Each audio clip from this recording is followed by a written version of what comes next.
తెలంగాణ రాష్ట్రం అభివృద్ధి చెందిందా లేదా అనేది మనం చర్చించుకోవాలనుకుంటే తెలంగాణ రాష్ట్రంలో ఉన్న గిరిజనుల నివాస ప్రాంతాలకు రవాణా సౌకర్యము, తాగునీటి సమస్య పరిష్కారము, పిల్లలు చదువుకోవడానికి పాఠశాలలు ఏర్పాటు చేసినప్పుడే నిజమైన తెలంగాణ రాష్ట్రం యొక్క ఉద్దేశము నెరవేరినట్టు. ఈ మధ్యకాలంలో నేను చాలా విషయాలు నా నియోజకవర్గంలో కూడా తమరికి తెలుసు, తమరి పక్కనే ఉంటుంది బొమ్మరాజపేట మండలం. దాదాపుగా 72 తండాలు ఉన్నాయి ఒక మండలంలో. చాలా తండాలకు రవాణా సౌకర్యం లేదు, కానీ అవి గ్రామ పంచాయతీలుగా మారినాయి.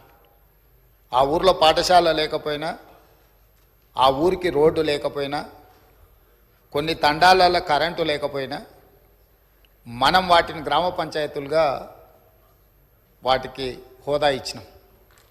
అందుకే ఈ ప్రభుత్వం నిశితంగా గమనించి ఈ తెలంగాణ రాష్ట్రంలో ఉన్న అన్ని తండాలలో గ్రామ పంచాయతీలుగా రూపాంతరం చెందిన, గతంలోనే గ్రామ పంచాయతీలుగా ఉన్న తండాలకు ఖచ్చితంగా తండాల నుంచి మండల కేంద్రానికి 100% బీటీ రోడ్డు వెయ్యాలి అని మా ప్రభుత్వం నిర్ణయం తీసుకున్నది.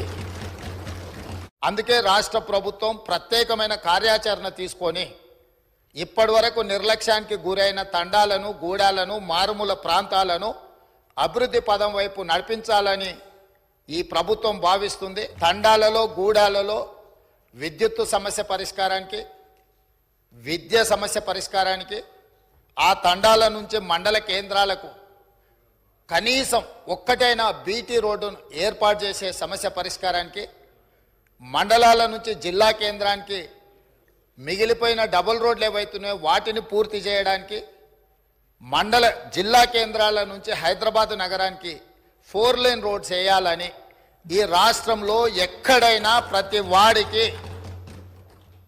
ఒక మంచి రవాణా సౌకర్యం ఏర్పాటు చేయడం ద్వారా ఇవాళ పేదవాళ్ళు కష్టపడి వాహనాలు కొనుక్కుంటున్నారు, కానీ సొంత ఊరికి పోవాలంటే రోడ్డు ఉండడం లేదు.